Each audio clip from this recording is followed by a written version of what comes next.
Support for the Dice Tower comes from listeners like you, and from TheOp, also known as USAopoly, and from GameNerds.com. Thanks for your support. The Dice Tower, episode 736. Live from Dice Tower Retreat, Orlando.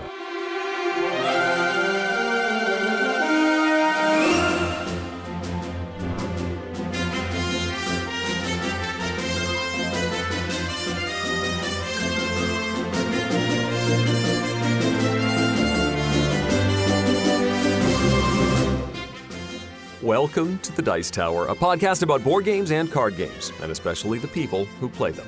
On today's show, Tom and I are at the Dice Tower Retreat in Orlando, and we sit down in person for a meandering discussion of the library, the venue, the people, and the games that tie them all together. Oh, yes, and a certain podfather of gaming, Mr. Stephen Buonocore, crashes the party as well. I'm Eric Summerer, and here's your host, the Mickey to my Goofy, Tom Vassell.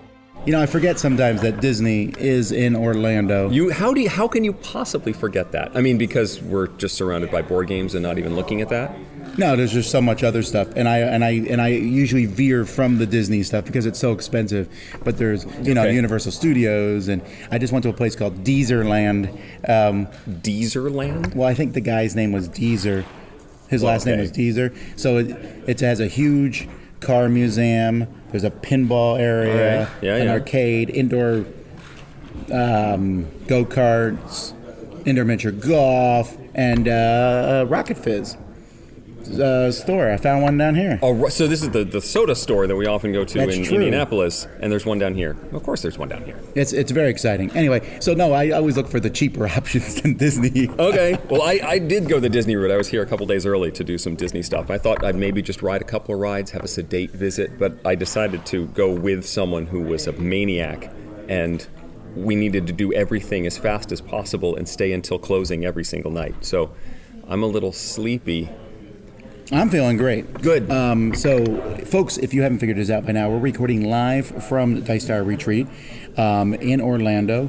So this is going to be a different show for many reasons. There's no top 10. Nope. There's no Q&A. Nope.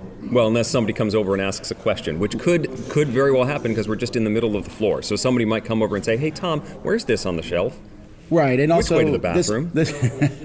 No, people know that. But there's also no. What was I say? We might break here, and you might hear us recording from another point. We haven't decided yet. We don't know. It's early in the morning. We don't know. Yeah, it's what day is it? Friday. It is Friday. So I was thinking on the way here, we're not even halfway yet, really. Yeah, it's true. 5-day event, and we're not halfway through day 3 yet. Although 5-day events always end. Sundays fizzle out at a lot of cons. Right. Although the Dice Tower Retreat, the last one, went strong till 6, and then ended, and then people still played games after we packed up. I'm done at 6. Sure. You know. Because you eventually need to pack up the library and put them all. And folks, it's too bad this is an audio podcast because the library stretches the entire length of this ballroom. It just all the way from one end to the other is all just games, which is, how did you get the room exactly the right size? No. Library? There could be 2 more shelves. It's not the right size. At the very end, I could have fit 2 more shelves, and then I'm a little disappointed. No, I'm not, because the problem is we have to fit them in the studio. And in the truck, right? Don't you have enough room for just this number of shelves? No, the truck has enough room for 30 shelves. Okay. And also, I could get 2 trucks. No, that seems bad. And then you could fill both of those, and then you could have 2 walls full. No, there comes a point, and I talk about this with people all the time. There are so many games in the library that don't get played. Now, I will say, at this retreat, I've seen a greater variety of games played than anywhere I've ever been. There's definitely games that are hot. Beyond the Sun is the most played game I think I've seen that on the table a lot, yeah. But then also we have the hot game shelf, so new games like Golem are being played a lot, and I played Bitoku yesterday. That's another new one. That's relatively. Let's talk about that briefly. We'll start with new. Okay. So, Bitoku. Bitoku is a big heavy Eurogame style games, but it's got this Japanese forest spirit theme, yokai and kodama. Not the game Kodama, but they are Kodama spirits that are Yeah, a lot of populating these the board. Japanese spirit names are names of various games. Because lots of people want to make games about that subject. But anyway, you are dealing with all these spirits. Some of them appear on cards that are going to give you certain actions to do stuff, and others are getting moved around the board to fight for points. And it's a lot of ways to earn small amounts of points. Very, you said it was Feldian when you swept by. I agree. The mechanism is that you've got some cards in your hand that you can play to your player board that then unlock dice, and then those dice can get placed on the board, and then those dice can then move across to another section of board. All of this unlocks actions that let you buy buildings and get bonus crystals and collect spirits and fireflies that combine to form Voltron, and then they score you points. And you're just doing all of this stuff to gradually make your actions more powerful and to earn more points as the game continues. But the real trick is manipulating the dice and the cards so that you can take the actions most efficiently. But there's a lot of interaction in the way these dice are placed, because you can only place if you are equal to or higher than the other dice in that zone. So if somebody goes in with a really powerful action, you might not be able to place your 2 or 3 die, and you have to spend tokens to increase the value of those dice. Every time those dice move, they get weaker, and then they don't get better without more modification later on. You really have to manage the strength of your dice and watch what your opponents are doing. So I liked it. I was overwhelmed at first. There's a lot to look at. It's a very, very busy board. It's probably too busy. Yeah, the game has a lot of little points. Yep. So it's hard. I was talking to you all and just other people about, it's hard in this game to find a strategy and stick with it. I think this is one of those games where you can do a little bit of everything, and I think you might do okay. You can. It's also easy to get distracted by low-hanging fruit. There's a lot of things that are contingent upon other things. Yeah, like I need to play this card so I can unlock this die, and then I need to play that die over here so that I can get the double action to match the card I'm about to play next. And if you see something that looks really cool, or somebody makes a move that you're worried about countering in some way, you could get distracted and do that thing, then realize, oh wait, I don't have now the other half of this Firefly Spirit combo, or I don't have the resource I need to make this happen. So it's easy to get distracted and get off track. I do wonder where this game will land in the long scheme of things. Last year, the follow-up to Underwater Cities was Praga. Kaput Regni? Yes, I just call it Praga. It makes it Praga Cop 2 Regni. And that game is pretty much off the radar. It's here in the library. No one plays it. But it was another game like this. Some neat actions and a lot of things to do. It was popular for a bit. But very few of these big Euros become perennial favorites. So, for example, I saw Underwater Cities played here a couple times already. That one is still big, and it's now, quote-unquote, old. It's 3 years old or 4 years old. Whatever. Yep. So I think Bitoku is not going to pass that longevity test. I worry that I don't know what the price point is of Bitoku, but it is a very well-produced game. It's got nice little molded wooden resources. It has a double-layer board so that if you're playing with 3 or 4 players, you can flip over sections and insert pieces so that you are only playing with the 3-player version of the board, rather than, often they'll say, just don't use these 2 spaces on this board. But this actually has you flipping sections over and basically assembling the board. It looks great when you're done, but it's a lot of puzzling together, and that is expense when you make a double-layer board like that. Essentially, it's a 3, right? They could have put 3 boards in the box. Yes. Yeah, they could have done that. If there was a solo game, they could have. They could have. There is a solo game. I saw there's a whole icon reference player aid. It's a menu of your player aid reference icons, and there are solo mode rules at the bottom. So it's going to be interesting to see where which large Euro game is going to be the game of the year per se. So we have, for example, Golem. Yep. We have the new T game, which is his name is escaping me. Is it To Want to See You, or is it what? No. What's Are we on? Yeah. What's the NST game? yeah. You're recording? So What's the while NST he's not game? looking, why don't you pull up Tabanusi. Tabanusi? Hey, look who's here. It is the Podfather, first of his name, ruler of the last in the 7 game. Coral Gables. It's Mr. Stephen Buonocore. Hello, sir. It's so good to be here with you, Eric Summerer. It's great to be here with you, too. So, thank you for inviting me and then starting without me. Well, sure. We didn't want you at the beginning. Why not? Because you're the special guest. So we're like, and now. We were Mr. going You're to- calling me the special guest of honor, maybe. We were going No, to no. introduce you in a very special way, but you just sat down. So, I mean, why wait, really? There was going to be a whole musical intro. What if I didn't show up for another half hour? You just said, You're going gonna to keep talking. We have content. Okay. You have content. No, not really. You're throwing off my vibe. I'm talking about heavy Euro games. All right, I think Goem will be probably talked about for a while. But other than that, I don't know. Now, I'm really looking forward. Unfortunately, we didn't get it in time for the retreat. Gutenberg. I'm pretty excited about it. From Steve Grana Games. Gutenberg? No. Why are you talking about Wow, I'm excited. Johann Gutenberg, the printing press? Printing press guy. I want to play a game about Steve Gutenberg. That would be funny. So stupid. All right.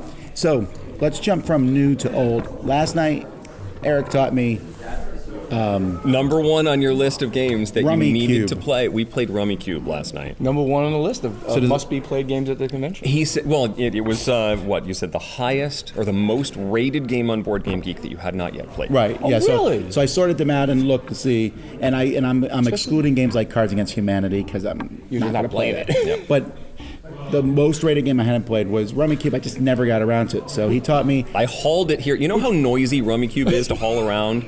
It's, you know, these are not, this is not a nice insert. It's just a cardboard box with all these plastic tiles in it, and it makes rattling noises everywhere. So every time I move my suitcase, And the TSA probably saw that thing too. yeah, And they're it was like, what is this? It's making weird noises.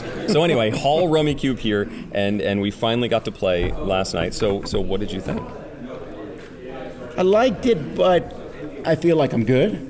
So here's the thing about Rummy Oh Cube. my God. No. I've Here's the thing about played Rummy it. Cube. I've won it. I'm good. No, I didn't win. No, you I didn't. even come We close to got winning. stomped is what happened in Rummy Cube. No, but so the Rummy Cube, the thing that's fascinating to me is that you can, it has a rummy feel, so that part I knew, fine.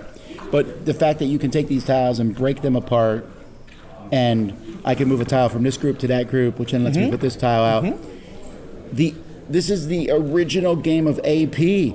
My word, I could Well- sit there for hours, I think. Which is why there's a 2-minute limit on your turn. It's right there in the rules.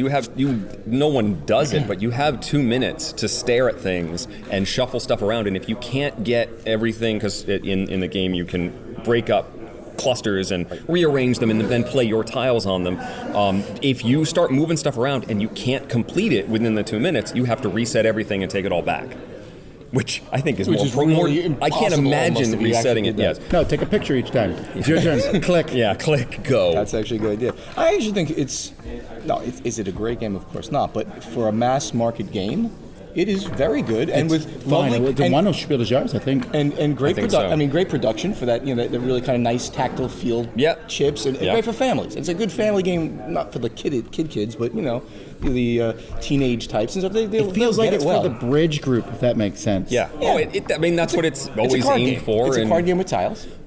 And I think the gameplay, we said this last night, I think the gameplay is better than the scoring. The scoring just seems ridiculous. I I don't even remember the scoring. See, exactly. So I think a lot of people don't even play with the scoring. So the way it's supposed to work is you've got, say, 4 people at the table. One player goes out, ends the round. Everybody else gets negative points based on the tiles they have. If you're holding wild tiles, it's a lot of negative points. And high values, 13s and 12s, are bad. So you get all negative points for that. The person who went out gets positive points matching everybody's negative points. So they just jumped ahead a huge amount, and we had somebody win 2 rounds in a row, and it was like 164 to negative 73 on the other side. Isn't that like gin scoring or something like that, or one of It those? might be. the It's rummy type probably games has very that exact similar There's to a other lot of rummy card games. games that have that. A lot of Yeah. the older card games. The intention is that you play multiple rounds and eventually it evens out as other people win. But some people are much better at this game than others. At least I've seen. My wife is really good at Rummy Cube. And so it's I think I would give it a 7. a solid It's positive. I enjoyed it. family classic. I mean, yeah. exactly what it I is. do wish the scoring was a little more modern. but the gameplay is solid. Yeah. So that's the oldest. So then back to new. So this retreat is sponsored by Arcane Wonders. And so we have the hot new ones. We have Mobile Markets and Foundations of Rome and Picture Perfect. We've already talked about Picture Perfect. You haven't played it yet. You're still... I have not. I've been hovering, and I want to try it. The pieces look really cool. I want to arrange people. Can we talk about the 800-pound game in the room? It's actually 22 pounds. As we know. It's it's big cubic box, plastic pieces, grids. This is Foundations of Rome we're talking about. Yeah. So this literally would, and I mean, I don't know this for a fact, but it literally would fit directly into one of those Calyx shells. Because I do know this of a fact because they built it that way. Because not only in the 12 by 12 dimension, that way, but also completely back. I think it fills a lot cube. of them. A lot of them. Well, you can actually push them back and you have room, you know what I'm saying? Yeah, but this one will go the entire, it's not a cube. It's a, whatever you call that. It's a quadrilateral...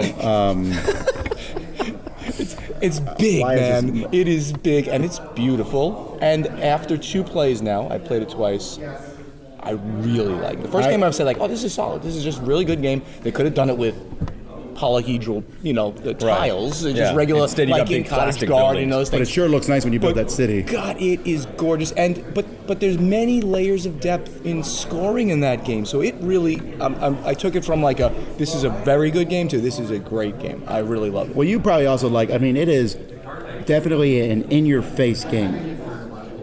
You are... Conflict, kind of? Is that what you mean? Yeah, because you're taking spots on the board that other people want, and you place buildings to leech off them. So, certain people will steal properties more than other people. We didn't do it in my second game, very little. Rod Phelps, he ran ahead, so we started going after his properties to get them, because he was so far ahead. But you were going after my properties, and I was not in the lead in the first game we played. No, you played really poorly. Yes, I did the first But game. you didn't know what you were doing. Yes. He put out a scoring building as his first action. I was like, well... Maybe you should see what... Thanks for helping me on that one. So one of these buildings that says if you do a bunch of stuff, you'll score. Well, no, basically it says you get a point for all the buildings next to it that have money. So if you put that out first, no one's going to put a money building next to it. No. In fact, they might go out of their way to surround that with other So I should have put either a commerce building, which gives you money there, or a population building, which gives you population, whatever they call that. But what he's talking about is, so it's like a choir, and you can buy properties on this board, and you're trying to build a grid, and if you get enough properties, you can build a big building. Right. So he had a nice group, but he was missing one property in the group. Yep.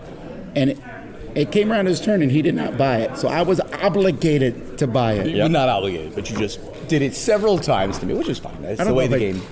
You did it at least 2 or 3 times where you took a property. I came in. I didn't come in last. I came in 3rd out of 4. Did I win? I don't even remember. No. I don't think I won. No, the gentleman. It doesn't matter as long as he took the building from you. You're all set. I've noticed that in other games I've played with Tom this week so far, he does take every opportunity possible to counter whatever it is you're doing. And I was super nice to him in a game last night. We played That's Life, which is a very simple roll and move, and I gave him points.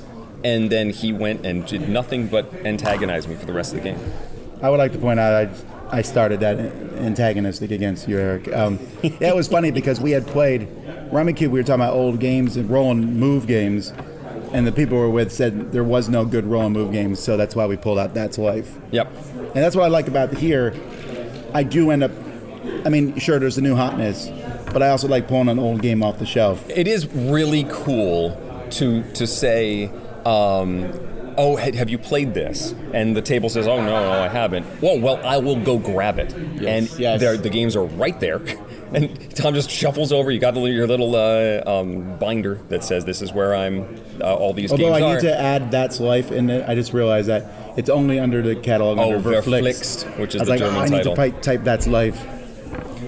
But yeah, just run over and grab something and... It's a phenomenal library. Anybody who hasn't been to either a Dice Tower Retreat or Dice Tower conventions, this library is by far the best. And I'm not, I would like to take points at hitting you with things, but no, this is amazingly curated, incredible library. How many games do you think of this? It's just shy of 2,000. I would have said, it might be 2,000. It does not include expansions? No. Yeah, I would have thought it was more because it's 25. There's a lot of shelves, big games on the shelves, and it's funny, I don't keep a ton of small games. I have a lot back there in those cases, but little games don't get played that much at cons. They don't. One thing that I kind of like that you're doing way on the end is you've got call it the hot or not shelf, where you're actually giving the attendees a chance to at least influence, I'm sure that you'll get the final decision, but influence what is going to go into the library. You've got some brand new releases, and you've got a notebook that says, did you play this? Did you like it? Did you not? It says hot or not. You sign your name under the... And so, although I noticed the new Pandemic, I played The Wrath of the Lich King, and you didn't have a page for that, so I couldn't give my vote. Well, what's your vote? I liked it. Not as much as the other Pandemics. Really? It's my favorite. I think I prefer... You don't like rolling dice. I don't like rolling dice, although I really like Fall of Rome. And so I'm trying to figure out why I like the Fall of Rome scenario and not this. Wrath of the Lich King is the World of Warcraft version of Pandemic system, same structure, except when you battle bad guys, you have to roll dice. And when instead of curing diseases, you're completing quests, which involves showing cards and not spending them. That's a weird mechanism, which I like. It is neat, because the cards are useful in other ways, in boosting your other actions, your fighting, and there are ways to mitigate the luck of the dice. A lot of ways to mitigate. You can spend cards to give yourself hits on the bad guys. Instead of outbreaks, you get abominations that show up and then run around and pound you, and then they take more hits to knock out. But it still has the same take your 4 actions and then bad stuff happens sort of structure. So you said you like Fall of Rome. You should check out my copy. I really blinged it out. A Fall of Rome? Yeah, all there's no cubes, little soldiers and stuff. Fun. Now, this is the most I've seen you play, Mr. Buonocore, play games at a con. No, I don't mean that in a negative way, for once. No, but what I mean is you're here, you're playing a lot of games. You have a lot of opportunities. So Instead of just shaking hands. What's one that really got your attention? I know you mentioned Foundations of Rome, but what else? Well, he's just played it over and over. That's all he's done. And you already mentioned Picture Perfect, which I think is fantastic. Just so different and interesting. And I have a copy, and I had not played my copy with all the blinged out plastic clear pieces. I played Magical Athlete. You helped us teach that one, which is talk about old school games that you can just say like, let's play this ridiculous game. I gotta say, I talked to Rod. I was really worried about that because usually Magical Athlete works really well because I sit there and you charge everybody up. But I was in the middle of something else, so I taught it to you for like a minute. So I don't know how it went. Well, once you wrap your head around that this is going to be the dumbest, funnest game you've ever played, right? It really is like just ridiculous because you could be out on the first roll or the first move, but you're playing 5 rounds, and every round is only a few minutes, so you're out for a few minutes, and then you come back with your next character, and so I really enjoyed that. So the ones that just in my head, I know I played at least 1 or 2 more games. I just can't think of what they are. But, did you play The Crew, or was that you who played The Crew? I played The Crew Deep Sea last night.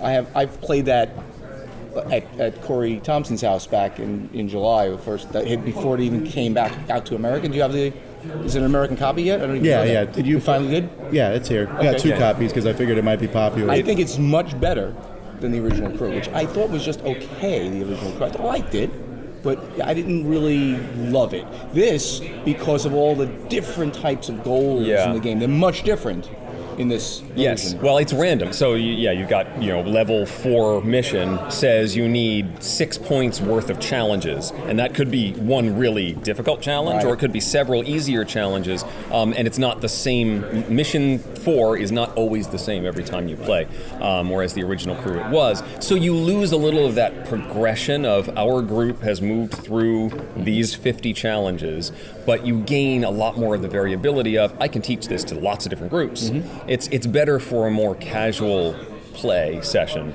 Let's see how far we can get with this new group of people than it is. If you want that progression, then the original Crew is a little better. But it's the same structure of game, and I like the more varied challenges in the new Deep Sea. Well, I love the original, but I like this one even more. Yeah, they're both great, but honestly, I think this is stronger. It's hard for me, and I've had some arguments with Thomas from Cosmos. Because he said if you had played the second one first, and then you played the first one, you would like it better. And I'm like, well, I can't go back in time. You can't undo that. But I don't think so. Because the fact is, after playing the second, I'm like, why would I play the first? Because some of the stuff from the first one happens in the second. Is in the second, exactly. So I think, that is an interesting thought challenge, though. But no publisher wants to hear, hey, Game B replaces Game A. Game A. You They don't want you need to to buy buy both. Game A, just buy Game B. And they're like, no, we want people to buy both. Buy both Like, games. it would have been if Deep Sea had come out first, then there'd be this whole push of, well, now there's a story progression, not just individual challenges, but now there's, the Well, that's what I quest to heard. go on. I will agree. Someone said if you like the idea of levels, the first one does that better. There's 50 missions. The second one only has like 20. But that's because each 30, mission... I think, or yeah, 30 yeah. The second one, you could play the same mission so many times. I still am amused by anyone who even reads the text. Yeah, these we things. didn't. We just jumped to the next thing. under the sea. No one cares. Deal out the cards. And sometimes the assortment of missions that come out are sometimes impossible. They actually have a rule that says if the two missions that come out, say, contradict each other, there's no way for you to complete it. You just ditch it and start over. But some of them can be very difficult. We had one that said they had to win a certain number, I think exactly 2 green cards, and they couldn't use any trumps. And the same person had to take both of those missions. And so it was a much more difficult challenge to get exactly 2 green cards so the person can't use trump cards. That was it took us, I think, 3 or 4 tries to get through it. So those combinations are neat. I want to give a big shout out to Cascadia, which I love. It's not only gorgeous, beautiful. You're in the Pacific Northwest in Canada. That's the Cascadia area. Never knew that. And you are playing tiles that are like ecosystems, and having your animals go there, and groups of animals score in various different ways. The hawks have to be apart from each other. The bears have to be in groups of 3 sometimes, and lots of replayability. I really, really enjoyed playing that game. And it's funny, AEG brought out at the same time, very close to it, Calico, which is, to me, very similar game. And that one is not to my taste because it's too puzzly. Like Cascadia Calico is a very thinky game. Yes. Cascadia is a very light and easy flowing game. Yeah, it's thinky, but you don't have to plan ahead as much. You just kind of play with the stuff as it comes out. Right. I specifically...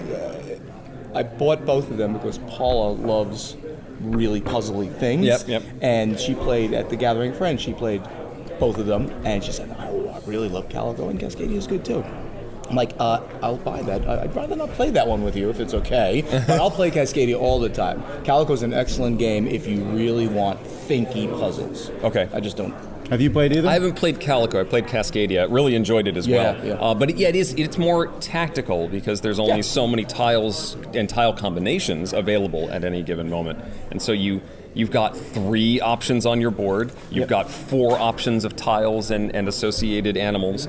So there's only so much you can rely on being available at any given moment, whereas you may be able to puzzle things out more in Calico. I will say that I'm amused with the times of how games change over time. And so I used to complain about trading in the Mediterranean. That's not even a thing anymore, really. Now, it's rare when you get it. Now there's no trading in the Mediterranean games. Coming out. If you get a trading in the Mediterranean game, okay. Nature. There's a lot of nature. Oh my word! There's so many. I get confused. You're like, here's like herbaceous, or this one's about plants, and I'm actually not opposed to this because I think this theme is approachable to the average person. Like if I meet someone, I'm like, hey, would you like to play a game about 15th century France? They're going to be like, I don't know. But if I say, hey, do you want to play one about animals at the zoo or birds for wingspan? They'll go, sure. Or going on a nature retreat. Yeah. At the same time, I'm starting to get them confused. That's true. Because you said Cascadia and Calico, right? There's already a couple other games that feel like there's the Safari one from Wolfgang Kramer, Savannah. That's another animal one, and you're also putting tiles out and stuff, and you're like, oh, okay, they're all starting to blur together. There's a lot of nature. Meadow is another one that just hit this year that everyone's excited about. Another nature theme. We could do a whole cluster of nature game rankings. Top 10 We did actually. We did games. flora and fauna a couple of years ago. I know, we did it too early. We did it too early because there's so many more out. We got forest Top spirits 10 and we've updated got... nature Actually, games. I could now do a flora list and a fauna list because there's enough of both. Oh, we did. We did. Yeah, we did. I could definitely... You know that I definitely remember all the top 10s I've He done. knows everyone he's ever done. Yep. All right, so what's still on your mission list? What do you really want to play before the event is over? Because if we do end up recording again, we don't know if we will. I want to see if you've succeeded in that quest. That's true. We'll have to record like. Are you here Sunday? Only very early. I could do it very early. Oh, we're gonna eat breakfast. We'll do our closing. There. We could. Yeah, but it'd have to be very early. I got to get back for something. I don't know what he means by very early. It's hard to say. Earlier than this, or at least this. It's 9 o'clock. This is not early. Earlier than this, I need my coffee. I have to be ready. My coffee. You heard me say that? So Coffee. on my quest list, I brought with me the two new deck building games from Renegade. So there's the Transformers deck building game, and there's the G.I. Joe deck building game. I thought you played both of them already. I've played Transformers. So I saw you playing G.I. Joe. I know. Backing up, yeah. Well, I want to play Transformers again. Transformers. It can be played cooperatively or competitively, which is always a little bit of a worrisome thing for me. I'm out for me. I think while I enjoyed my competitive play, where you're just sort of like, let's see who's employee of the month at Autobot Base, there's a cooperative version. I'm sorry, you're trying to become employee of the month at Autobot Base? It's not actually what it is. You're having a friendly competition to see who does the best that day. There is an actual co-op mode that has stronger challenges. You actually are working together. I think that's going to be the better way to play the game. But I wanted to try again before I get into a final determination as to which I like better. They're not the same game, by the way, which is what I was worried about. Even though they're the same size box, same publisher, about the same release date, they are two different designers and very different designs. But that's on my list to get to the table again and bash some Decepticon tail. Is there a game that you've been wanting to play you haven't played yet? I can't think of one off the top of my head right now. Maybe it's too early or something. But I'm like looking behind me at Mobile Markets. I mean, it's been sitting there, and I'm gonna Have jump you on played that Mobile table. Markets yet? I haven't played Mobile Markets yet. Well, then when we're done recording, I'll teach you both how to play Awesome, Mobile that'll Markets. be Okay. So I just finished playing right before we did this a game called Vagrant Song. Yes. So this is Vagrant from Weird Song? Games. Weird Games has mostly made miniatures in the past. They made a few board They games. used to be Weird Miniatures. Right. Are they not Weird Miniatures anymore? Maybe, I don't remember. I'd have to look it up. One of those corporate title But they started changes. making board games. I played one earlier this month that was a racing game, very Mario Kart-ish, which was pretty funny. Forget the name of it, sorry. But you were racing around this track, and you had fans that would show up if you did cool things. Fans, but you always had to put your fans on the track. And then other people would be like, well, no, and they run your fans over. What? It's like a troll goblin type race thing. Okay. It was okay, right? It was amusing, but it was very lucky. Anyway, Vagrant Song is completely different. So have you ever, Buonocore, have you ever seen the video game Cuphead? Cuphead. Yes. I've heard of it, but no. Okay, so Cuphead has a very 1920s animation style, and I apologize, I should have just said, remember the cartoons from your youth. You missed an opportunity there, but Wow. you can't No, follow I picked it up. Okay. You followed up. Anyway, so no, old-timey, 1920s Betty Boop style. Betty Boop style, early Mickey Mouse. And it's so that's the art, but you are a vagrant who's on a train that's going in the afterlife. And there are these afterlife. Yeah, so there's these ghosts walking around the train, and they've forgotten who they were. They're humanity. Yeah, no, but the artwork is cartoony. Okay. But it's also dark cartoony. It's kind of funny. It's creepy cartoony. I looked at these standees. There's some dude that's wearing a cloak and has hands for feet, like 20 of them. It's weird. Weird stuff. That being said, though, as weird as it is, it's not like if my kids walk by, I wouldn't be like, don't look at this game. It's cartoony, I don't right? know. I'd wave that standee and go, Okay, well, gaze upon this in despair, child. So anyway, it's an adventure-style game. It's a dungeon crawl, really. So you're trying to restore humanity to these people to bring them back, but there's all kinds of events and things that are happening. But what I like is you're trying to keep your own humanity up. So all attacks and things work both ways. So like if me and Eric are on the same team, I can do something to help restore. Like I was playing the preacher. There's a reverend. Nice. You're all vagrants on this train. So I'm like the reverend who's out on his luck. I was playing with Rod. Rod was the guy with the bird on his shoulder, and there's different people. There's a dude with a banjo. Yeah, right. Yep. So I have like a hymn where I sing songs, and that's my special power. So that can heal us, but it also heals the people attacking us. Now, healing them is essentially the same as punching them.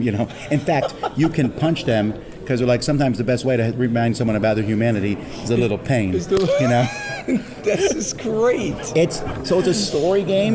You're on this train. The story's really good. These events happen, and then you end the mission, and there's a camp phase, and you get more skills and stuff, and go to the next one. And Really? I'm telling you, I really like it. The way that the game works I want to play this. is, you know what? I liked it so much.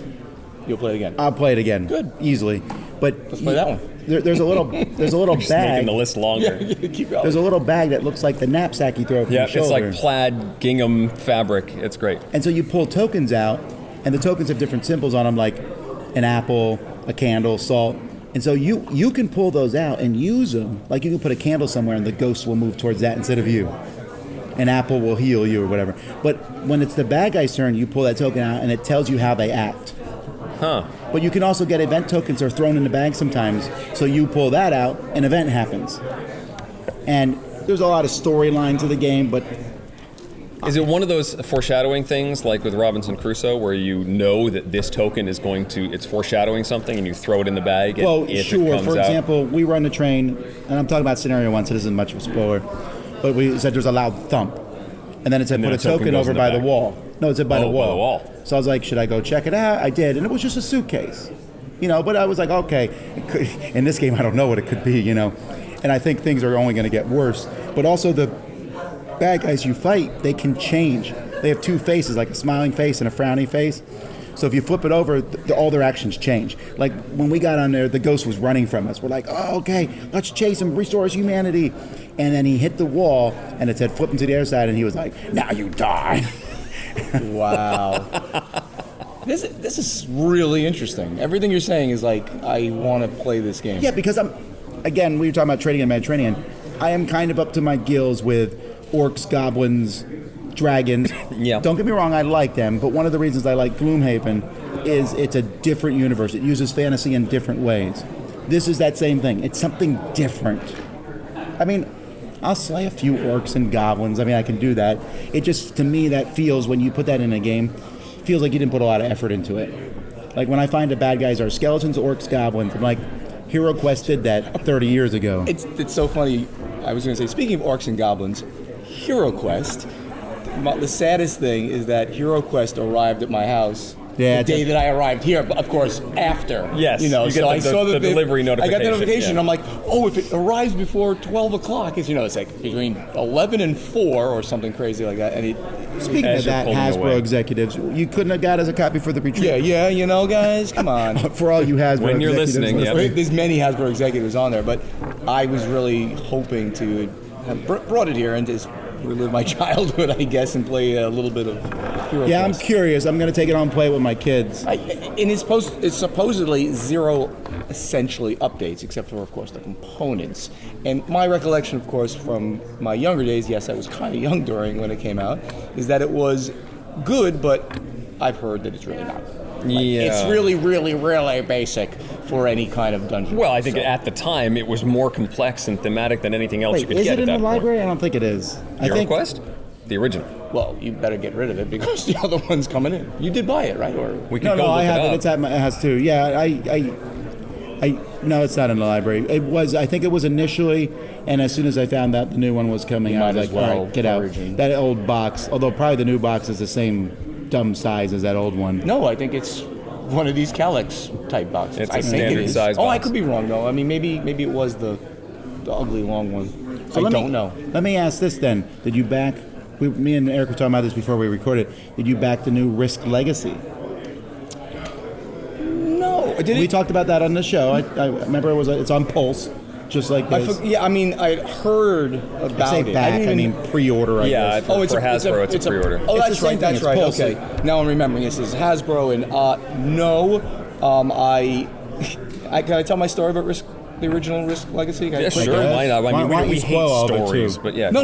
Well, we did. when No it came out. spoilers in it at all. But so when it first came out, I thought, oh my god. First, the publisher hat. This is the you know, or the gamer hat. This is the dumbest idea in the world. Then as a publisher, oh my god, this is great because people buy the game again. Yep. So I stopped playing it with my friends. You probably know half of them, like Chad from New Jersey and those guys. And we get like 6 games in, and I had already like named South America South Buonocore and things like that, Nice, just yeah. pissing everybody off. Sure. So yeah, we're 6 games in, and literally 2 people rage quit the rest of the campaign. They're like, I can't play this game anymore. I mean, the legacy portion, this new thing, is a 10, but I'm playing Risk, which is like a 2. And they just couldn't take it anymore, so they said, I'm out. Wow. 2 guys said that, so I got 6 games in and never finished Haven't Risk finished Legacy. the game. Now, I really wanted to, and I was enjoying it, yes. Well, that happened It's to me. Risk. I just replaced those people. Yeah, but then I do they couldn't want find- to? I can find yeah. friends. I but I can't find another enough, legacy game. I don't have enough friends. Soon thereafter, of course, I can replace the new you. legacy stuff came out, which of course was better. Let's just face it, right? Pandemic Legacy is just brilliant. So Yeah, well, that's got more of an actual. There's no real actual game. finale to Risk Legacy. It's more that you've declared a winner and you've changed the board a lot. and you have an artifact Right. of gaming that you Yeah. can either hang on your wall or just look back and say, "Oh, do you remember when South Buonocore occurred?" and Yes. things like that. But so I'm assuming now that it's a better game. I don't know. So they actually. must have done something to make it, or is it just like Lord of the Rings, like a Risk? Here's the thing, they just It has re-themed fewer it. things in the box, though. Like I said, there's 4 or 5 envelopes and 1 box. That's less exciting to me. That's very there less were exciting. what, 6 or 8 Boxes, individual containers and then a ton of little 4 envelopes. And I think it was 4 major envelopes and a certain number of boxes. All right, how much is it? 80 or 90. Really? Yeah. It's a It's a lot. nerve to do that. When the original one with more stuff in it was only 60. And you can still, if you find it at stores, sometimes I see it for 30, 40 bucks. I'm like, that's a good Wow. deal.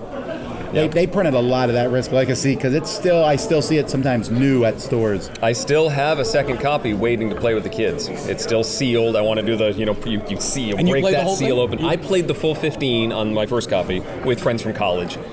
We would get together on a weekend and knock out 3 or 4 missions and then play again next time we got together, and got through all 15, got to an end. I still have the box so that we Right. could play it continually, but I've got a new one just waiting for when the kids are ready to play. That's good. That's good. They're ready to play. I should. I mean, just break it I out. will go look. I'm not as excited about it because of, it depends on how Risk it is, if you know what I'm saying, right? If it's still You like, should I'm go going to roll look at the board. It looks Yeah. different. I don't know. Hasbro, with all due respect to you, Hasbro, executives who are listening in your car right now. All 5 executives. I don't Please send feel us like copies of I don't feel like they put a lot of effort into improving their games many times, and I think Heroquest is a good example. Don't get me wrong, I'm excited to look at it, but looks like they made almost no rules changes. They did small component upgrades, and again, I get that they wanted to keep the original rules in for people, but where's the new? Why wasn't there like a couple expansions of some new monsters, new stuff? They just it feels like they put the least effort into it they could. Which is really weird. They put a lot of effort into the production of it, of course, the production quality of the game. Sure. But yeah, why would they not have added some content or even just played with some rules a little bit? Well, it did really well for them. They Oh. made a lot of money, so maybe they were like, I guess we don't have to. We don't have to do anything. The problem that we have in our current society is a lot of companies are realizing that nostalgia brings in money, and you don't have to put a lot of effort. You're like, remember this thing from your youth? Here it is again. Yeah. And the Gen Xers are like, we want it. Yeah, and some people get excited when it is exactly the same. Like they Or they stay complain true when to it's the different. original. Yeah, if you make changes, you take the risk of them saying, "Well, this is not like it originally was." Like He-Man, for example. Now, whether you like the new He-Man show or not, it's clearly better quality than those original ones. Go watch Sure. those original He-Man shows; they're terrible. Oh, no. But there are some people who go, no, they're great. Oh, no. I've gone back. I love G.I. Joe. I've gone back and watched G.I. Joe, and I'm like, it's pretty terrible. Pretty bad. Pretty bad. The old Transformers, they're pretty bad. Yeah. Voltron, awful. Pretty bad. Yeah. Shout out to Restoration Games for the great upgrades that they do when they bring back games. Sure. Sure, And but it's like a new game. Yeah, like I played Return to Dark Tower at the last retreat. The Frodo, but very close to production, and It's 100% of a different game. oh my god, it was so Sure. good. It has a big tower. That's about It's it. so good though, and the things that they did with it, and literally telling you some of those things would spoil so much of the fun. So I'm not going to say it, but amazing things that Rob Davio and Justin Jacobson did in that new version of the game. Different game, like you Yep. said. So back to the retreat. I think things are going really well here. There's about 200 people. Almost everyone came, although in Orlando it's always hard to tell because some people are like, today I'm going to Disney. Yep. Or whatever. Yep. And they're out. But there's a lot. I noticed last night I was watching a Blood on the Clock Tower game, and I'd say half the people were women. That's great. I was very pleased about that. There's a lot of couples here. There's a lot of, There's all ages. So, yeah, it's exciting. But everyone here is just happy to be here for one. Because that's kind of... We're still on that high of, well, we're getting back together again. This is good. We are actually in person with each in other. person Yeah, gaming. no, it is a high. And it's been a high like almost all summer. Like just been a little bit more, a little bit more, a little bit more. And now, yeah. And I'm seeing every which way game get played. You know, it's the TI4, the big giant games are being played there. The Euro games are being played. It's, I don't know, I'm excited about that. I like to see a wide variety of games. And someone will be like, I hate that game. I'm like, cool, okay. But I bet you there's a game here you'll like. Yep. Oh, when there's this many games, there are games here absolutely for everyone. Well, if you don't like any of the games here, then either you're super niche, like, oh, I only like ASL. I have that here anyway, by the way. Did you really like start a And a binder with the rule book? No, just, and I have like 5 18xx games here and stuff like that. Right. But if you don't like most, you're like, I don't like most of these, then you're probably not a board gamer. I don't know what you would be. But we've been having a great time. There was a convention right next to us. Some heavy-duty business conventions. Or are you talking about the one that had the DeLorean? No. There was a DeLorean parked outside. A DeLorean was parked directly in front of the convention center, which Right I was next going to your park. car, by the way. I was going to park my C8 next to that to say the past and the future. No, you should have. that would have been funny. But I was like, literally, how'd they get to do that? Oh, I can park my car. I want to park. Well, anyway, there was this big missions conference next to us from the fundraising organization, and probably over 100 people have popped in the door here, and I've been explaining. That first day, I spent more time talking to people than I did to the people here. Nice. And it's fun, though, because they're like, what is this? What is this thing you're doing How here? do we play these games? I know someone who loves games. They Some of the almost always missionaries say. were gamers, right? Didn't a couple of them come over and they were actually like pretty big gamers? I'm telling you, this one thing blew my mind. So there was 2 of these guys that were at this business thing, and the one guy's like, hey, we have some free time after lunch. You want to play Dominion? And he opened up a big case, one of those wooden cases from Hobby Lobby like I have. Yeah. And he had all the everything. Dominion stuff with tabs and stuff. And I came over and I was like, oh, hey, oh, wait, you're not my con. You know, and he was from the other con, and the guy next to him was like, I don't know. It looks a little complicated. He's like, no, we got this. I know how to set it up and play it. And I thought, that was just interesting to me. That's really, really cool. And I was like, sir, do you want to look in our room? Oh, you would definitely bring him into the fold, so to speak. If he's a big Dominion player, if he comes in here, he'll Yeah, but be you in the know next one of what? these. I talked to him a little bit about it, Yeah. and he was a Dominion fan. And there are people like that. Yes. They have a game, they love Yep. that game. They don't need to be part of the hobby that buys 600 games. Right. Which is there a new fine. I'm not Dominion criticizing that. expansion? That's No, right. in fact, that's probably better for your wallet. You're probably ready for your financial future. There's nothing wrong with taking one game and loving that game to pieces. I know some people, they play Gloomhaven, and that's all they do.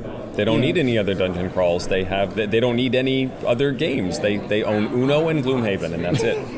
And we talk about games here all the time, and we get accused. You know, we're always, it's just what we do. I love playing new games. I can't take that out of my being. If there's a new game, I want to try it out. What's the new thing? We like the old classics, but I will never ever get into one game. I've done that in my life.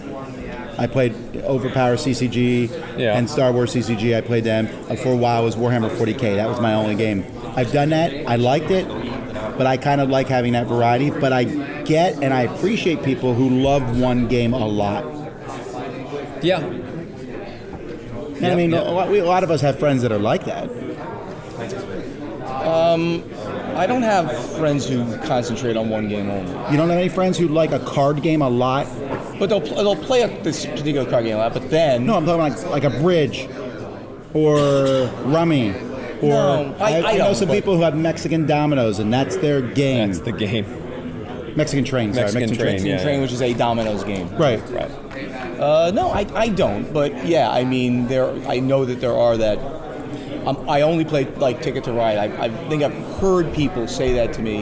They're not like a friend, but they say, "Oh yeah, I have Ticket to Ride, and I think that's a great game." And he said, "There are like thousands of other ones out there. Just like that's a great one too." So. Yeah, but I mean, it happens with CCGs. If someone plays Sure. Magic, that's what they play. Yep. And I've met a lot of those when we used to game in the store. Magic players, I pull out Dominion, and a Magic player will walk by, and I'll be like, hey, and they play it. They're like, that was really fun. And then they went back and played Magic. Right. Yeah. And that's fine. I don't know, I just find that to be fascinating. Now here, I would say pretty much everybody here is here for multiple games. Right. In fact, I've seen, very rarely do I see someone play the same game twice. They play it and they're like, all right, Okay, next. In fact, What's next? Many people have brought lists and Oh, sure. because Here's what I have to I check post off what we the have list. online, and they bring in lists, and I feel bad because I look at some of their lists and I'm thinking, you're never going to get that done. Your whole library is posted in on the Geek, right? I posted It has its own Board Game as Geek a account. Yes. account. DT library. Yeah, which is great that people can then take a look at that and say, "Wow, yeah, Tom's did a great job curating this thing, and maybe I should come to." I like the cons." idea of goals because the alternative is that you stand in front of these shelves and go, oh my goodness. I mean, you talk about, Jeff Engelstein has talked about how if you have too many choices, you just make none. freeze. You're right. Yeah, and you can certainly get that. Even if you just focus on one shelving unit, you can still have too many choices. It's the Costco principle. It very when much you walk is. into Costco, there's usually one brand of an item, and that's it. You have to buy that brand because if you're given too many choices, you make no choice. Yep. On that note, I really want to brag about the retreat a little bit. If you're considering ever coming to one of these, or even a Dice Tower Con, when I look around during the retreat, I almost never saw anybody setting up a game and nobody joining it, No, that doesn't seem to happen at all. or standing around going, what can I do? What do I do? So we got these meeple flags that, green and red or green and yellow flags for teachers wanted and players wanted, like many cons will do. But you constantly see the turnover. You're not sitting there waiting for players for very long. There's a lot of folks walking around, looking around, and they're looking at the shelf and also looking to see what else is being set up. And you'll get players very quickly for things, which is great. That's the sort of environment you want to cultivate. There's also plenty of space to play. There are plenty of tables. You're not sitting there searching for one when you find a game to play. But it doesn't feel empty But it either. doesn't feel empty. It feels busy and active, and this is like the perfect amount of space and people and activity going on. Also, if you ever want to play a game and set it up and go, here are the rules, and everyone goes, let's go. That doesn't always happen to me. Sometimes I'm like, okay, this is Clank. Clank's a deck building game. Yeah, no. Okay, this is what a deck building game is. Here I go, Clank's a deck building game, and everyone goes, got it. Got Let's it. play. Well, maybe not that fast. Not quite. How but- many cards do you draw? 5. Okay. Yeah. Yeah, it's all. There's a lot of innate knowledge in the room, Right. that you can just jump ahead a little That's bit. it. Really, I can't stress enough how much I like the experience that you guys provide here. When you have the great library, you have a great space, and then you add on top of that, you're in a great city to do other things, restaurants and entertainment venues that you can then do if you want. You spend extra I've been time in assuming that Orlando. you probably have gone out by the pool, by the little. Oh, I me by the bar. By you the say, bar? You say? Are you implying I said that I've pool. been sitting by the I said bar? pool. No, but you were pointing at the bar. No, But okay. you were at the bar yesterday. I Yes, saw with you you, there. in fact. I believe we were both having a Yes, drink at the we bar both went to yesterday. the poolside bar. Yeah, so, I mean, But that's a kind of a cool atmosphere. You can do that and then come play games. This hotel is amazing, and they just spent $117 million to renovate the hotel. Think about that for a moment. The rooms are incredible. Every room's a suite, and they're all beautiful modern. Which, by the rooms. way, I can't emphasize enough. That's pretty high praise because I hear him complain about all kinds of hotels all the time. You do. I complain about hotels often because back in the day, tangenting here, back in the day, you go to a hotel and they treat you so well because it's a hospitality industry. Now you go to hotels and they're like, we're not doing your rooms, we're not giving you anything. They literally are treating you badly with the COVID, because of COVID, they say. But they just I'm telling you, that's cutting not going stuff. away. They're That just, we're not gonna no, get. that's right. That's the point. Yeah. And Marriott's are treating you poorly, and it's like, are you guys kidding me? They're becoming the airlines. And the airlines are trying to get you in by giving you things now. It's a weird dynamic in travel. But anyway, this hotel is possibly the best hotel I've stayed at this year, with the exception of the Wynn in Las Vegas. But that's at a slightly higher price point at this place. And this place, It's a tough for comparison. for under is very great price. You're getting a great hotel, a resort atmosphere. Yeah. It's wonderful. Thank Yep. you, Tom, for hosting it here. Sure, I'm looking around to see what games are being played right now. I see X-Men United. I see. I saw Golem over on the side. Yep, they're playing. What's that farming in Scotland game that everyone likes? Clans of Caledonia. Okay. It might be Irish. I don't remember. There's Chocolate Factory. I'm just talking about games I saw. Yeah, there's Clans of Caledonia right there. Yeah. Are they playing TI4 Those people back are just there? talking. Is that you said there were? Was that a TI4 game back there, or there was a big game going It's either on? TI4, but Bob's in it, and Bob loves Dune, so I wonder if they're playing Dune. Dude, which Doom? It could be either. Any of it. I mean, there's Could like be 9 Doom games any out. number of Dooms. Anywhere, any person who I can give the Yep, you can just stick it right over there. Agra. place my name somewhere. No, I got your name. So that was someone asking. We have a prize table here, and this is an exciting part of the retreat. I got this idea from Alan Moon. Yep. He did the Gathering of You Friends. borrowed it liberally. You borrowed. Yep. So everybody, so we'll keep this down here. So everyone brings a game in. Everyone brings a game in. They stick them on this table, and then everyone who does that gives me a badge. We shuffle the badges. One person goes first. They're gonna get to go choose any game off the table. And there's some solid games there. It's a prize exchange. You bring a game, get a game, basically. Yes. Yeah. I brought the whole barrage. Whoa. Sweet, all of it. Right. So you get the whole the Kickstarter best stuff barrage. will go first, probably. Although sometimes you're surprised. There's someone who says, I want that game. It's not the best one, it's not the biggest one, but Yeah. I want it. But there's enough games for everyone. I know this because I brought in like 100. You bring in 100 extra games. Now, let's be clear. 50 of those games I brought in are terrible. Now, there's a lot of good ones, but it's terrible. But this is what I'm doing. Okay? So I'm gonna- you I told me told you this. This is great. So we're going to take 3 $50 Game Nerd certificates. Okay. We're going to put in 3 of the really bad games. Nice. But not only that, I'm going to tell people I did it that night. And at the last minute, you're going to do it. At the last minute- so no people that didn't open it up and Right, take so a people look don't and go see search for it. Right. But then I want to see if people if are people willing will to do it. take that chance. On Well, a toward bad the end, game. they certainly will. If there's a bunch of stuff that I don't think I really let me go for it. Of course not. You shouldn't. Like if you see Ankh, Oh yeah, that's my first choice. Then take Ankh. Don't take the game that might have something in it. Right. It's called Bird in the Hand for a reason. Yes, yes. Although you should put birds in your hand. No, but if it's Wingspan. Da-da-da. Is Chris Yee within range? Yeah, so I'm excited about that, and that goes off well. So you might go last, but we always then reverse it. So the last person gets to pick 2 games. Okay. And then Snake draft. you go back up. Snake draft, yep. And at our last retreat, there was enough for everyone to get 2. I don't think that will happen here, maybe because I brought in last one I brought in even more games. Other people brought in more than one game too, though. You weren't the only one that brought extra stuff, so Yes, I brought a few. There might be enough. It's going to be an interesting thing, and everyone has a good time with it. And that's it. You know what? We've also done no special events here, Yes. which has really lessened my stress levels. It is nice to do a show or something, but I do appreciate the not having to clear that amount of time. That's another idea I stole from Alan Moon. Having Because to he do also no stopped shows. doing events at the Well, gathering. they do a few like quote unquote tournaments. Like Yeah, they do Liar's Can't Dice and Stop stuff. tournament. Oh, Can't Stop, right. Yeah, which is not like Right. serious, right? Can't Stop is. You say that. I saw some of the people playing that game. Oh yeah, They were super serious. Yeah, it's true. I know some of them. Yeah. But yeah, there's always that if you have something at 7 o'clock, it's a show, you really can't do anything in the 6 o'clock hour. You 'cause got to be might mentally be ready. busy. Yeah, you can't gotta go eat dinner. But I'm telling you this, no one's really complaining because people are just playing games. And it's sort of the difference between the Dice Tower Retreat and the Dice Tower Conventions, right? That you do some Right. event Sure, shows. Dice Convention Tower is West, there's bigger like and- 10 shows scheduled. Right.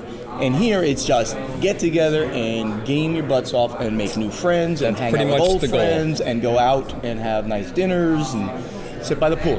I'm seeing someone Speaking setting of up Ankh Ankh- on one of the small tables. I'm not sure that's going to work, do you? Ankh is not as big of a game as you think. Okay.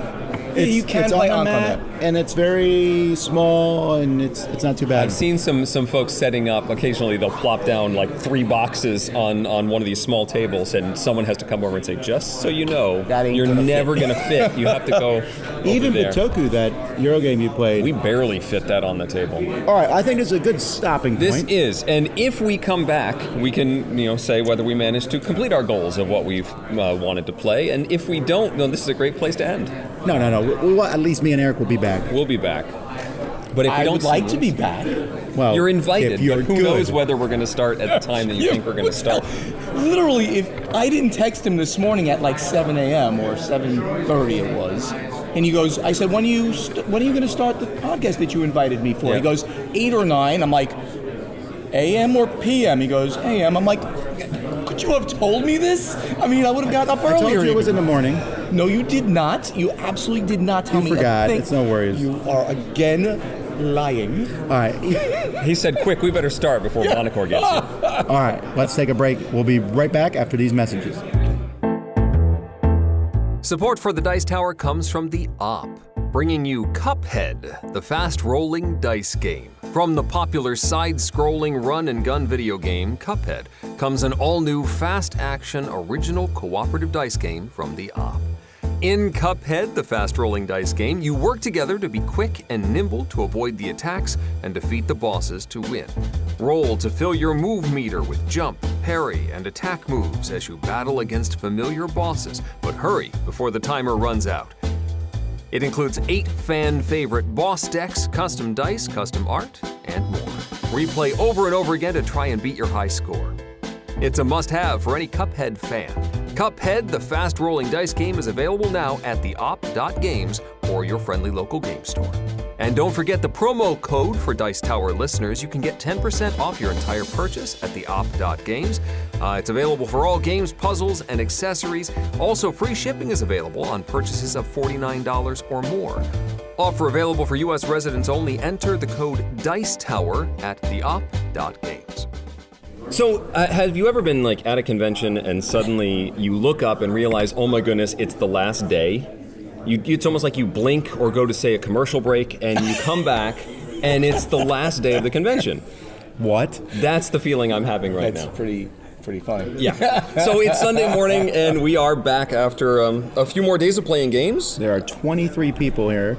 It's 8 a.m. in the morning. It is. Today was the first day where I came in at 6:20, and there were still people here. There were people that stayed up all night. Are you kidding me? Yep, there People was stayed up there. four- The no, whole there night. was- Was it Trey?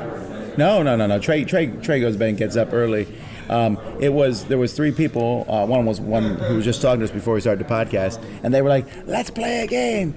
And they want to play a big, heavy game, and I was like, "No," because I can handle it, but you've been up all night. Yep. So we played Piece O' Cake, which is a very light game. Yep. And yes, then they went to bed as they needed to do. Yes. Yeah, but it's been a good con. So I want to talk first of all. While it's somewhat on our minds, we played the game that we said we were going to play, the Vagrant Song. Vagrant Song. We did that almost immediately afterward, didn't we? I believe it was. Yeah, this is. We talked a little bit about it, about the style of the game. It's that Cuphead 1920s cooperative. You're on this ghost train. We played the introductory scenario. We made a good team. I think we did. We successfully. Eric was a banjo I playing was a banjo fool. playing fool. I was a young girl and her dog. You really liked the dog. The dog. You were Dog using was the dog adorable. Dog not useful. The Lovely effect. The dog rolled The bad. dog was bad at rolling dice, as most dogs are, actually. That was thematic. But what I really liked about Vagrant Song was the flavor text. Like, there was a whole, you started with this narration, this opening feel, and it's got that. You're riding the rails, and who knows what could be happening on this crazy journey of ours. And it has a flavor and a perspective, which I really appreciate. It and really it's a adds to little the theme. spooky. But not. Yeah. But Yeah, I think you could play this with not young children, but I mean with older kids or teenagers easily. Easy. Right? Oh, Sure. easily. It's Sure, not. sure. It's really not scary. I mean, everything about it is kind of cartoony. It's It's like Mickey's Haunted Castle scary. Yeah, it's like Sure. the Well, haunted more than mansion. that, maybe. Like the Yeah, haunted maybe one mansion level, one scary. notch above that. Yeah, Haunted Mansion's The a haunted good mansion scary comparison. of Disney. Yeah. And a lot of it is the surprise of what happens in a scenario. There's a lot of things you explore, and then stuff happens. And it could be good, it could be bad. The train might shake and cause damage to people, and you have no idea what's going to happen when you trigger a particular event. So a lot of it is the surprise. If you knew what was happening, as you did, and you're Yeah, like, but I'm not participating in this discussion. You two do what you want to do. Yeah, I think it would be knew. I different. mean, even if I knew what was happening, it doesn't mean it's an automatic win. I think for sure. I mean, I would have made a few decisions, but I acted as if I didn't know. Like I'm going to run towards this, even though I know I probably shouldn't. Yes. But I like it, and I think I'm going to play it, even if I can't find some. I'm going to try to play it with my kids, Okay. but I might solo it too because I really like it. It's a nice Yeah, system. no, it was a very nice system. It was very thematic, as you said, Eric, and just good storytelling fun. I guess Yeah. is the way of putting it. It's also not a gigantic box with 10 million miniatures, so you can Yes. get it set up and played. You know, Yeah, you mentioned the setup was super simple because the board is just these 3 train cars, and then you put pieces of terrain on it and stuff. But it's not get tile B4 and tile C7 and tile G14 and put them together in this specific way, and then put the walls this way. It trains, put some stuff down and go. So we're at the end of the con. I think Mr. Buonocore's favorite game here, if I would to guess, would be Foundations of Rome, since I think I saw you played it 4 times. 3. Oh, 3. I think Okay. it was 3. I saw you once there with last you, night. and then 2 You kept more. going back. Well, and because people kept asking me to teach them, Ah. so that was the drawback in to keep playing it. And yeah, I would definitely call it. Yeah, but you game. taught and played, Oh, which yeah, is yeah, yeah, different yeah. than teaching. True, yeah, If yeah. I don't necessarily love a game, I'll Yep. teach it and then leave. Right. Yep. No, taught and played. Yeah, I definitely would call it the game of the con for me, though I had several others that would have been good runners-up. It is just, I think I might have said it in the first half of this, I played it once with you, and I said, oh, this is a really good game, and the productions are ridiculous. And then I played it again, I said, oh, this is a great game, and it's a great production. So my love of the system and the way the game plays out was better every time I played it. And really is a lot of depth in that game that will not get revealed until you play it a second and a third time. And it's fast. Remember when you told me the second time I played with 5 players, and you're like, oh no, it's going to be too long. Once you know how to play it, you only start to get a little slow when you're right near the end of an era, because then you're like putting out your civic buildings, which do the like area scoring, and of course toward the end when it takes a while to score everything because it's every building on the board has got to score. I don't know. I like that though. We had no problem playing with 5, and And you haven't played with any of the modules yet. So there's player powers. I've heard. There's a module where I don't know if I want to play this one, where you can trade properties in the board. That I think is actually, I heard about that. Is it actually in the box already? It is in the box. I- I wonder how think long it's- that would take. It makes it sound like Chinatown if you can start trading the properties on Yes, the board. it's like Chinatown then, or like what's the casino one, Lords of Vegas. Yeah. You know, once you can start trading stuff, though, that can drag the game down. Time-wise. I don't know what you can trade. Can you trade the lots? Or The can lots. You trade But if I'm like, you want a lot, give me some money for it or whatever, Yeah. then how much is it worth? It's interesting. I'll definitely try it. Yeah. There's also objectives and, yeah, I mean, and then there's different monuments every game. Sure. So- we just kept playing like almost with every one of them because it was too hard to like put them in and out of the box. Each one's like the size of your hand. So we're just like, oh, just leave them there and we'll play with all of them. Which Yeah, is about that- the right number anyway. When we were playing with 4 or 5 players, you just kind of play with most of the monuments. So Arcane Wonders sponsored the event, and that's why Foundations of Rome is set up on the table, and so is Mobile Markets, which has been getting a lot of play, and Picture Perfect, and Which was like my second highlight of the convention. Yeah, I played Picture Perfect last night, and yeah, I enjoyed it. It's a neat. It's fairly light, but it's a neat twist on deduction because you don't. It's not like there's one solution to the puzzle. In fact, there isn't really a solution where everyone is going to be happy. You're moving these people around this little tableau and trying to appease as many of their desires as possible. So this woman wants to stand next to this guy, be next to the table, and be in the front row, and not all of those may be possible at the same time. So there isn't a solution that makes everyone happy because it's all random. So you are trying to make the best tableau you can, in order to make as many people happy as possible based on the information you know. So they're going to be people that you don't even know what they want, but you've put them in the tableau anyway because they relate to other people's desires, and then you reveal at the end and find out, oh, that guy wanted to be on the total opposite side of the tableau from me, and you score negative points for doing that. What if you turn the tableau around and do everything backwards? Would that be a bad move? That would be a problem. I wouldn't do that. Oh, that's good. You shouldn't. You shouldn't do that. Should not do that like somebody did In their first game. In the first game they ever played. Yeah, their first Buonocore. game. We put everything in. He was like, oh, I thought everyone was facing the other way. I thought that- away I thought from the table. Facing the wall? I thought, yes, facing the wall. I guess Well, you could okay, say. so like the photographer is on the background and you're lining up around this. Okay, I get it. I mean, Yeah. no one said it was from the. Anyway, it doesn't matter. It was a very funny learning game. It was great, though, and I really enjoyed it. So let me ask you this, dear listener. Have you ever wanted to win the lottery? Well, you can. What? You can if you. There's always a possibility. So one of the most fun things we do at the retreat, and I got this idea from other, get-togethers. We call it a prize table or a trade table, whatever. Yeah. Everyone brings in a game or two, and you bring in some people bring in really cool games. Like someone brought in the whole Joan of Arc pledge. Wow. And then the Dice Tower, we throw in 100-some games. Then anyone who participates turns a badge in. We mix the badges up.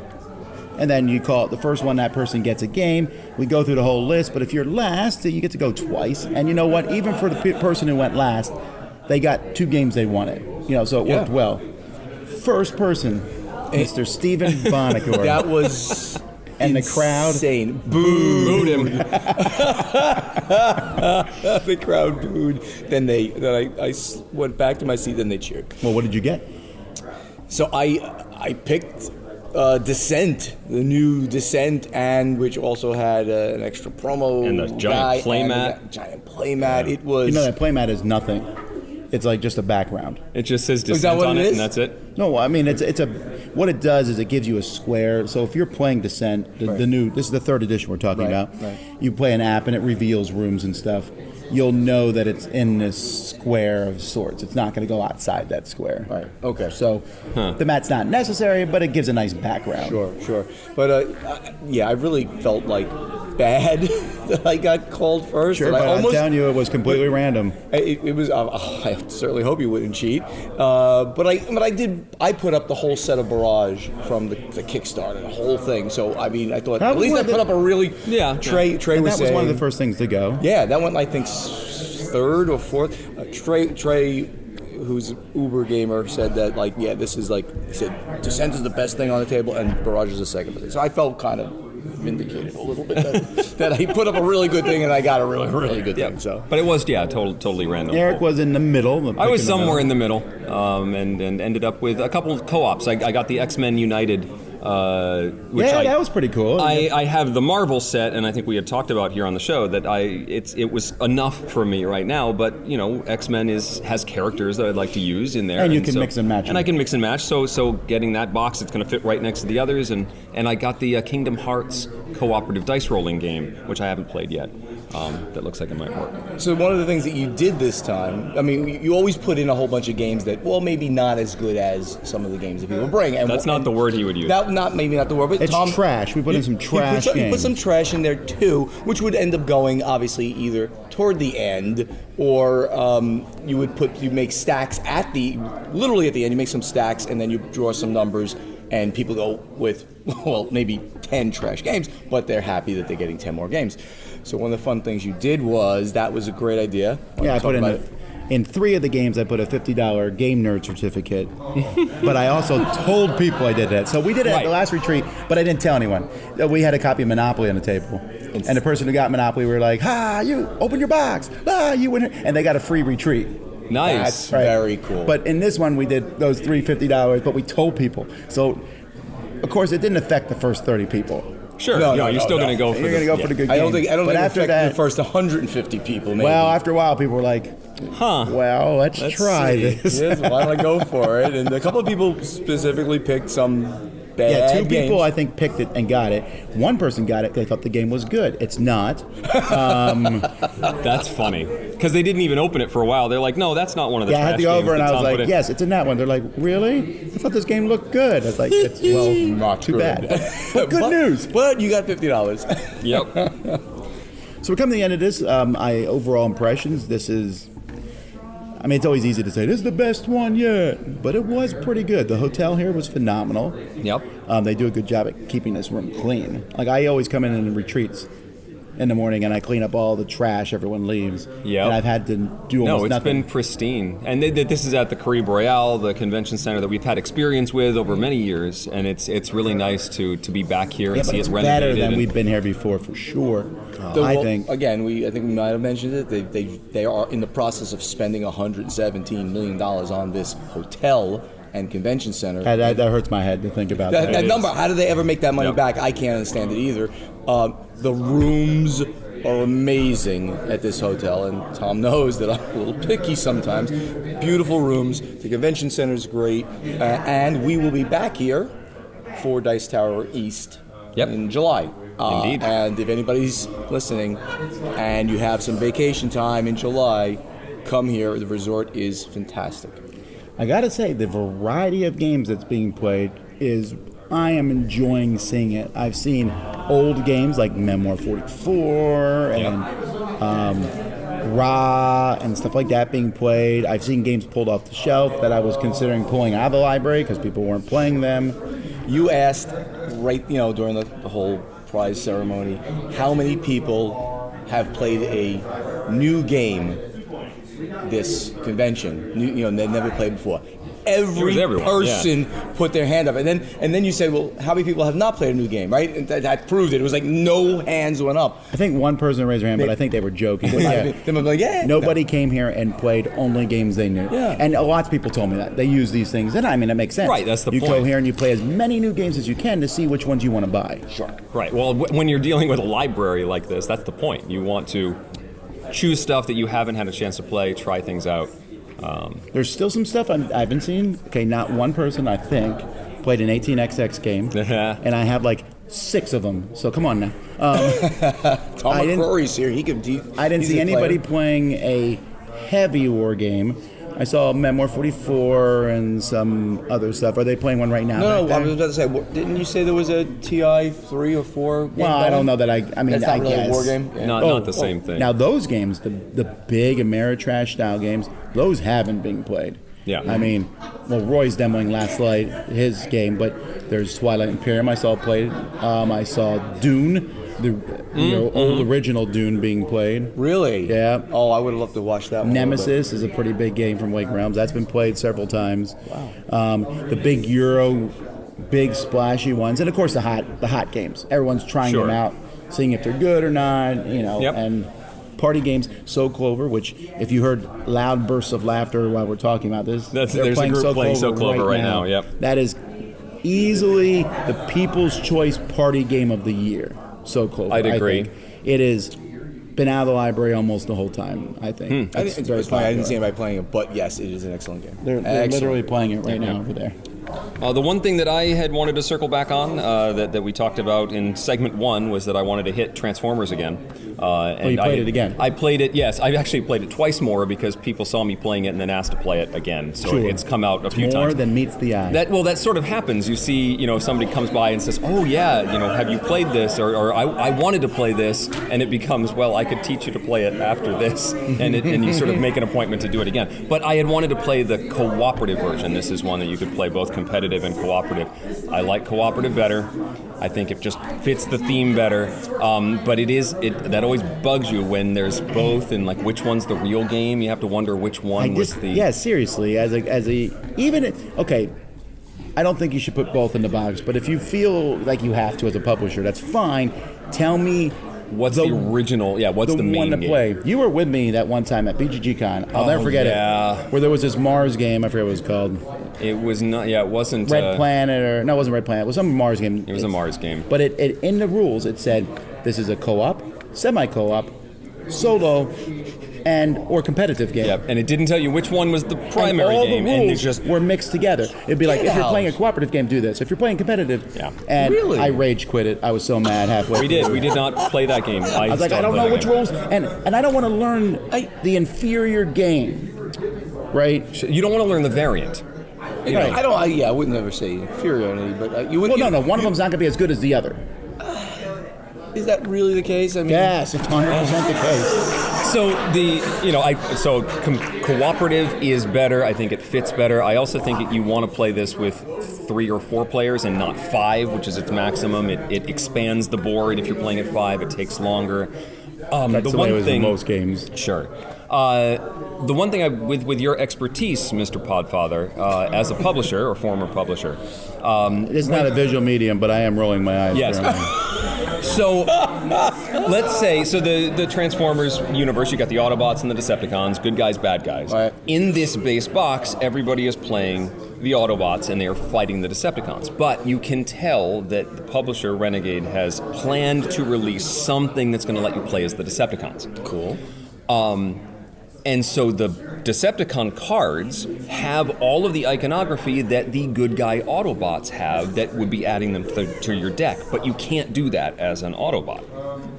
But it looks like you can. So it's this cognitive jump that you go, oh wait, these now have different rules. Because I'm an Autobot, I can't claim them. And it took us a while to figure out that we need to ignore half of this card because it's not made terribly clear in the rules that this will make sense later. Okay, they did not say that. They said it, like, in this box you're the Autobots, right now these keywords mean this, but it wasn't specifically laid out to say Decepticon cards are meaningless except for this line at the bottom for you right now. Oh, that's interesting. No, yeah, case in point, when we did Core Worlds. I knew it. I was going to say the same thing, and I'm going to give you credit on this one. And I give Andrew Parks credit, genius designer and just smart graphic designer as well. We added an icon on there that was going to be used in the Galactic Orders expansion. Yeah. That when he pitched me the game, there was no such thing. We did the game, and we're like getting close to getting ready, and all of a sudden he says, I got this expansion. Andrew, wait a minute, I don't know if we're going to do an expansion. You got to sell the fight. Right. Because I know, but if we do, what we're going to do, we drop this icon on, I got all this workout, and we'll just mention the rules. Please ignore this icon. It's for a future expansion, Right. and nobody had to complain about it because they, okay. Well, Right. Yeah. I It was remember one reading little- that. I appreciate it. I'm like, thank you. I hate seeing something, and this happens in games. I look at something and go, that's an expansion. They're prepping for an expansion. Right. And you need to at least call it Yeah, out. I think you should. I mean, there's no reason not to say, because people are going to look at a card and say, well, what do I do with that? You might as well just say it in the rules. That's for later. Right. Just don't worry. I think they needed to spell it out better to say, this looks like you can claim it right now, you can't. So just wait for a future expansion and then maybe it makes sense. The alternative would have been to print an earlier version of the card. And then the expansion comes with the obtainable versions of these same characters. But then you're dealing with the extra cost of having to reprint those cards. Sure. So would you consider the extra card, if you had to print the base cards this way so that they can be usable in the future, Right.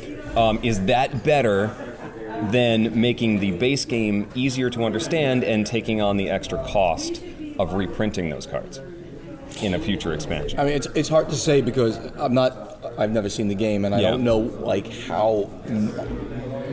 know how obnoxious the iconography It's was. big and apparently, it looks it like bothered you enough. The cards have powers, abilities, stats that are meaningless in this core box.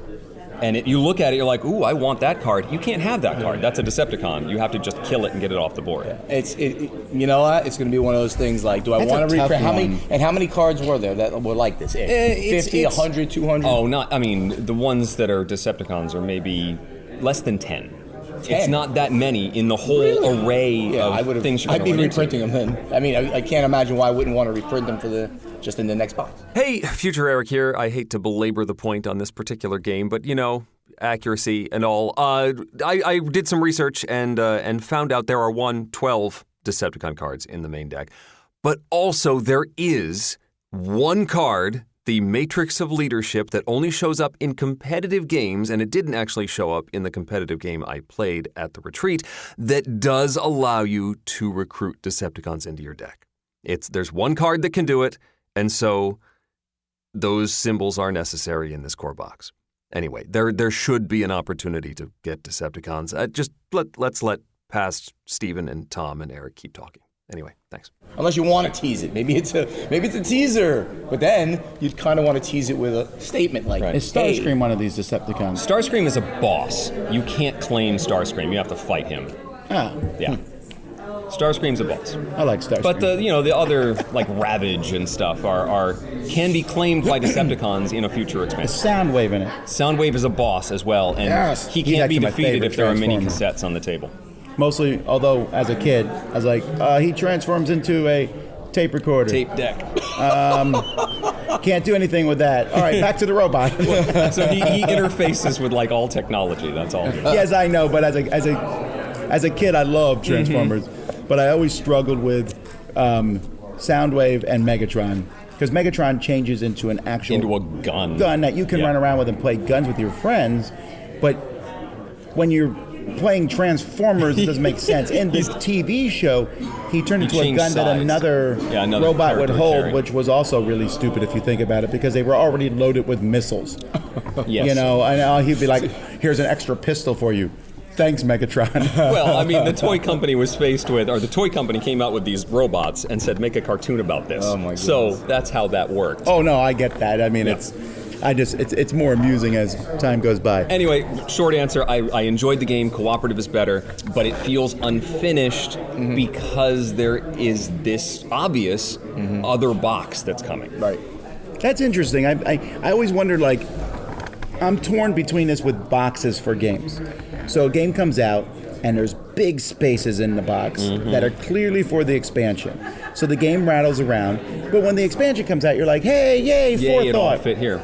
Or you can have a nice, tight, compact box, everything fits in great, then the expansion comes out, and you go, where did I put everything? Exactly. I don't know which one the solution is, yeah. Well, the solution for me, my favorite solution, is when the expansion box says you can fit the base game in that box. Okay, so the original comes in a smaller box, smaller footprint. A normal-sized box. A normal-sized box. What game did that? I think Core Worlds It's did funny. You're right, Core Worlds did do that. You're right. It was a much bigger box than you needed to be, but then everything went in and we had slots for all the stuff, and it worked out really well. That's funny. Now, sometimes I don't like that when the box is so huge and it comes with 10 cards. And, I mean, nowadays we're definitely selling a lot of empty boxes. Which you have also there are some things that are empty boxes. Back. Well, what about, so some games will come with, you have that empty space, but it's filled with a cardboard filler or something. We know that this is going to be the expansion, but now everything can fit snugly, but we've put in this spot that we know will be used in the future, but we've made it so that things don't rattle around. Well, honestly, it's becoming a moot point at this time because with the advent of Kickstarter, expansions are released. They release at the same time as the game, which I also am not a huge fan of because I think you should have fun with the game for a while before you're like, let's throw in 16 expansions. But then if you don't back stretch goals with that expansion, because usually in this case you can either get the whole shebang or you can just get the core box, then you are faced with that empty space that they planned for. Empyrial, Spells and Steam, I played this week, has a giant box. But if you only got the base version of the game, there is a significant amount of empty space in there. I liked it. It is much lighter than it appears with its production. It's a huge game. It's got a lot of pieces. A lot of player powers. You walked by and said it's basically Transamerica. I don't think it's that light. No, it's not, but it really, it was a lying game in a sense. You're like, wow, big epic game. And no, it's a big game. It is a big game, and it's got some cool mind-twisty route building. It's a train game with magic, and some neat twists to the formula that make it fun. You can sort of warp goods to your line and move your trains around, and everybody's got player powers, and so it's a fun puzzle to work through. But it is ultimately lighter than it appears, and if you don't have the deluxe version, it's got a lot of empty space in this box, because whether you get the expansion or the deluxe components, it still comes in this giant calyx-sized, I think about the same size as Foundations of Rome box. That big. I think it's that big. It's big. Well, this is the end of the retreat. Essentially, we still have. I mean, Actually, we you're have almost going all day. I have to leave. You're in a heading little off. bit, but Sure. you guys are going till tonight, till 6:00. and you're staying overnight, I guess, right? I haven't decided yet. Actually, Yeah, he's thinking about leaving. I'm thinking about driving back tonight. I haven't decided yet. Pretty long trip. If you're not packed up until after 8, it's going to take you. I don't know. Oh no! The last retreat, we were done at 6:17. Now I started at 5. I started So it's an hour and early, 15-ish. Yeah. So Okay. Well, if the I beauty leave of here this at- is that everything's on shelves. Yeah. There are pictures on top of the shelves that give the exact order that these games must go in. I should do this for my own game room. And so when you're checking things in, you basically say, shelf 1 is locked, and you put everything in the proper order, and you can even put a cover on it for transport, and then that's done. Do you actually? So you take a picture of the shelves, and then somebody looks and says, Yeah. "There's War of the Ring." And There's have been There's- doing It's it. a full color picture taken in high quality. Yeah. I have my daughter take it because she's a good photographer. I'm like, all right, we take all the bands off. Take a picture of the shelf. And But then it's great. and then you have somebody check each shelf. It for works each game. really And well. you can instantly know when something's missing, and then you walk around going, all right, who's got Kanban?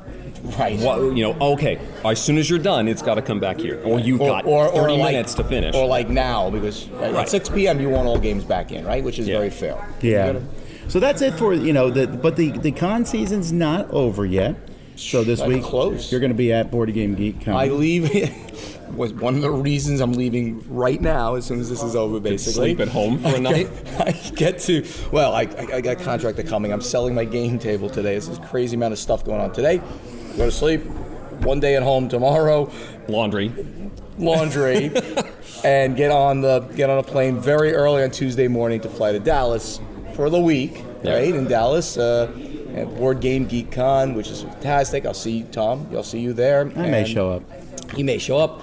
Fly from there to New Jersey for a week with the Thanksgiving. family for Yep. Thanksgiving, and then fly home. So the rest of this, And then a week month- after that is PAX. which 2 you'll weeks be after at. that, Or 2 weeks? right? Yeah, Which approximately. I will be at. Eric and so we have 3 Dice Tower people, 2 official, Eric and Matthew McKeck, Yep. and Mr. Buonocore. Unofficially, we told him not to go, but he's going anyway. Then we told him not to say he's from the Dice Tower, but he's doing that anyway. Then we told him just don't say anything, and he's doing that anyway.